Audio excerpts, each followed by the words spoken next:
It's late. You're standing in the kitchen light, phone in your hand, doing the same math again. Rent, groceries, the card minimum, gas, and somewhere in the back of your mind is that one number nobody wants to test. $400. If a surprise bill hit tomorrow, would you be okay, or would your stomach drop?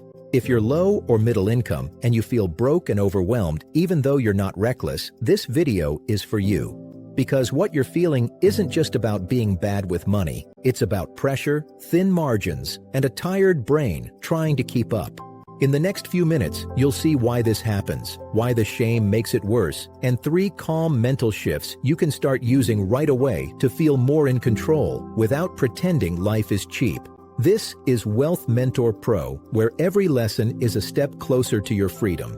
Today, we're talking about being serious with money and still feeling like you're losing. And by the end, you'll have 3 simple rules you can lean on when you're tired and life is loud. Stay with me, because the third shift is the one that breaks the shame cycle.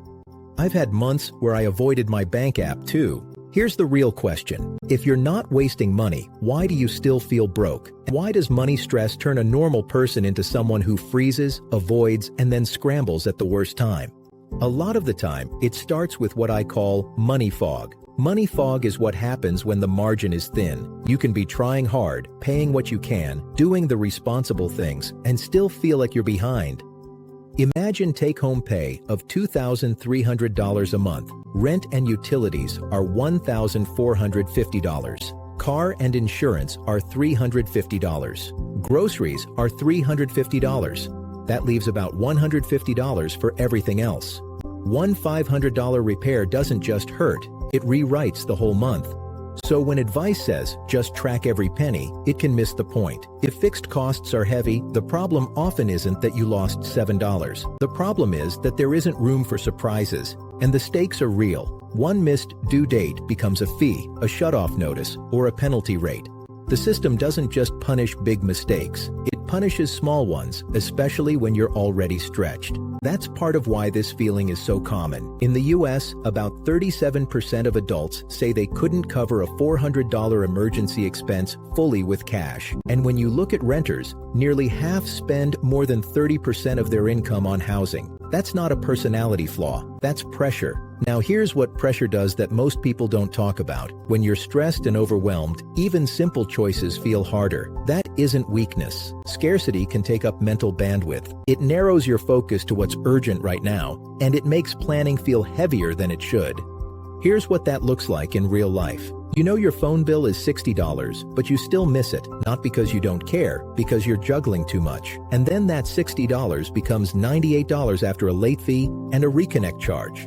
The money problem becomes a stress problem, and the stress problem becomes a bigger money problem.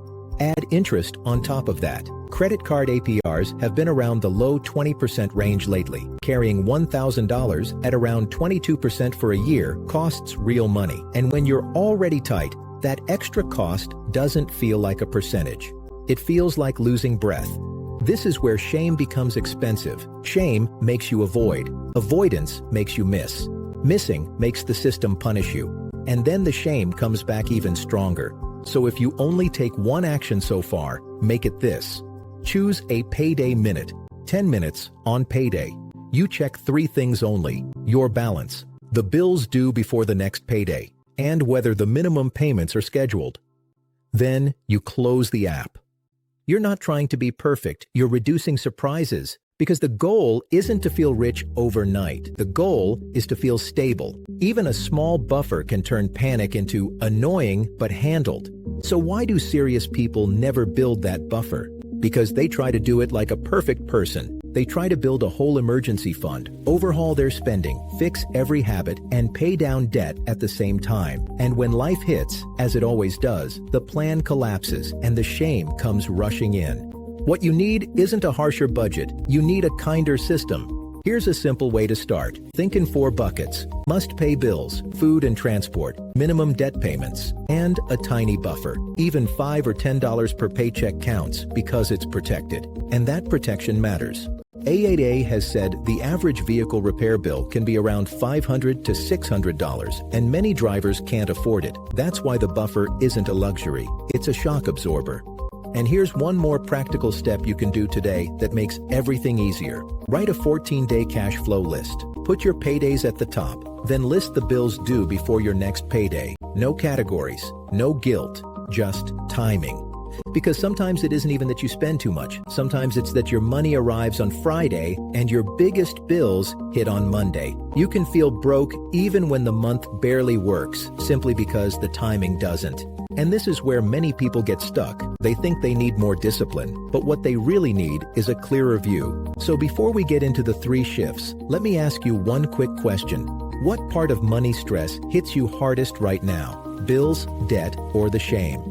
If you want to, leave one word in the comments. Not because you owe anyone an explanation, but because it helps other people feel less alone. Now, here are the 3 mental shifts.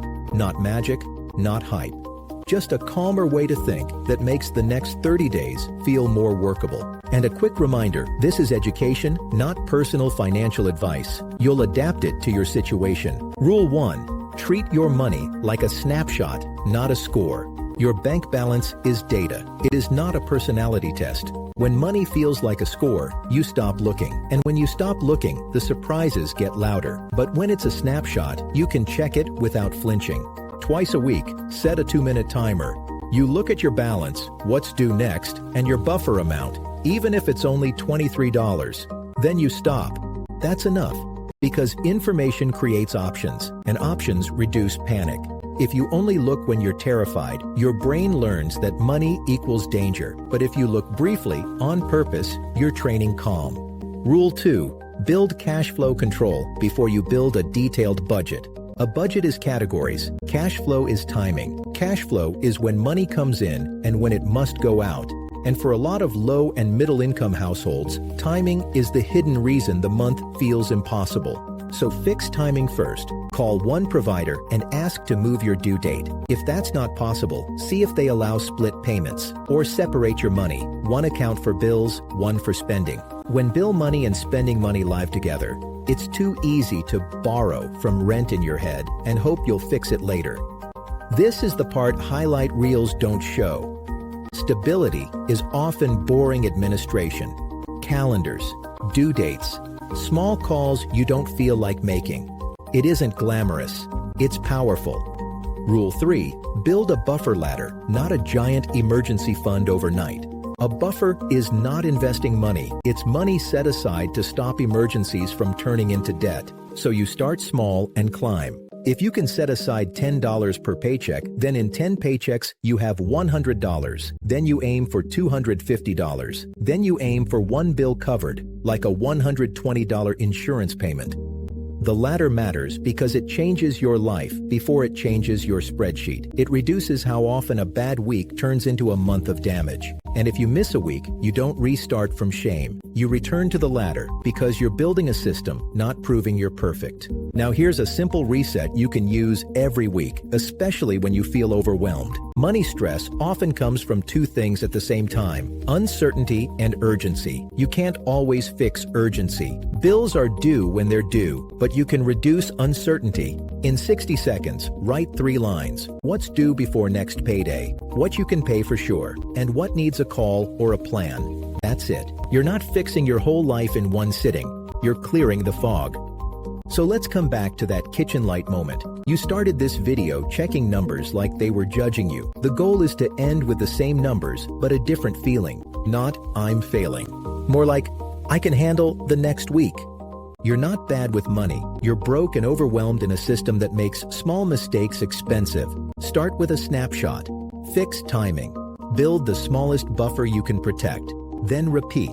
Quietly, boringly, powerfully. This is Wealth Mentor Pro, where every lesson is a step closer to your freedom.